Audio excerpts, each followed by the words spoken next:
কিন্তু যেগুলা দিয়ে হইতে না, আমরা চিরামুড়ি নিয়ে যেতেছি অনেকগুলা করে, কিন্তু বিশুদ্ধ পানি হইতেছি না।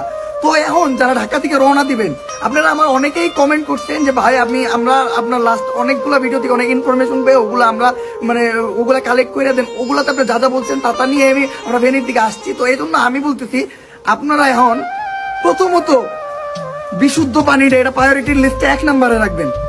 দ্বিতীয়ত পানি পরিষ্কার করণীয় যে ওষুধটা এটা লাগবে মাস্ট, এটা এদিকে কোনো জায়গায় নেই। তৃতীয়ত আপনার একটা মোমের প্রচুর প্রয়োজন। এদিকে কিন্তু এখন ওই টাউনের দিকে কারেন্ট নাই, তো যেই সব জায়গায় মানুষ আটকা পড়ছে ওদের কি অবস্থা।